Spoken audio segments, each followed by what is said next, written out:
A murder in a quiet suburb back in the 1930s sent chills down the spines of those who recalled it for years to come. This suburb, now dubbed the Saw Suburb, was typically serene and peaceful, nestled amidst lush greenery. Ryan, a lifelong resident of this suburb, was deeply in love with his neighbor Melanie. The two young lovers were eagerly planning their future together, with both of their families fully supportive of their relationship. However, the girl, Melanie, found herself pursued by a new love interest, Oliver. Their first encounter was at a wedding, and from that moment forward, Oliver couldn't get her out of his mind. Word spread quickly throughout the suburb that Melanie was already involved with Ryan, but this didn't deter Oliver. Instead, he relied on his wealth, believing that if he could win over Melanie's father, he could secure her hand in marriage. Oliver sought assistance from William, a shrewd and influential member of the community, known for his penchant for money. Recognizing William's sway with Melanie's father, Oliver enlisted his help. William's reputation for prioritizing financial gain over everything else made him the perfect ally for Oliver's scheme. As expected, William tirelessly lobbied Melanie's father, extolling Oliver's virtues as a suitable groom and emphasizing his vast wealth and property. Despite initial reservations and a promise made to Ryan, Melanie's father ultimately succumbed to the allure of Oliver's riches and reneged on his commitment to Ryan. Ryan watched helplessly from afar as Oliver and Melanie's wedding took place. Despite his attempts to dissuade Melanie's father, Ryan's lack of wealth rendered his efforts futile.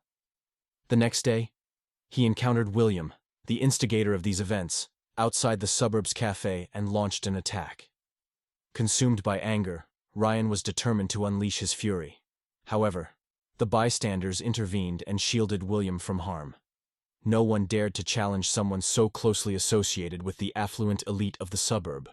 From that day on, Ryan became withdrawn and stopped frequenting the cafe. Year after year, Ryan remained unmarried, living a solitary life away from others. Soon, rumors circulated in the suburb that he had fallen ill.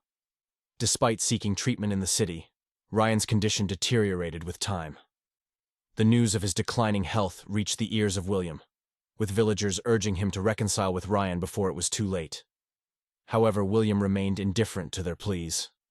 In the end, Ryan passed away, and William didn't even bother to attend his funeral. Following that moment, William began experiencing vivid and complex dreams. Each night, he found himself digging in the earth, as if in search of something elusive. Finally, one night in his dream, a mysterious shadow hinted at a hidden treasure, yet failed to disclose its exact whereabouts. Consumed by this newfound obsession, William couldn't help but share his dreams with the patrons of the cafe. During one of these discussions about treasure hunting, a curious villager inquired, "You seem quite involved in treasure hunting. I'm in need of a good sickle. Do you happen to have one?" William replied that he didn't possess a sickle personally, but mentioned that various tools, including saws and sickles, could be found in the shed located in Ryan's abandoned garden.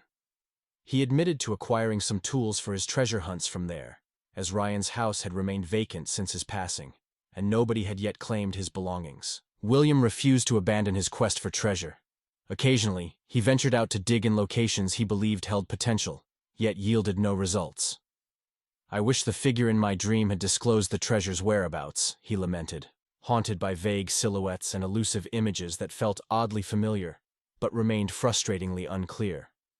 Then, one day, a revelation struck William as he visited Ryan's deserted house to retrieve a tool essential for his treasure hunts. The garden surrounding the house resembled the one in his dreams. The house itself matched the intricate structure he had glimpsed in his dreams, where he could never venture beyond the entrance. The entire suburb buzzed with speculation over William's sudden disappearance. Days turned into weeks with no sign of him. While it was known that he often ventured far in search of treasure, his prolonged absence raised concerns. Eventually, the authorities were notified.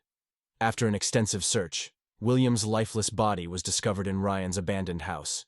His severed hand lay submerged in a jug atop the stove, while his toes were scattered throughout the house.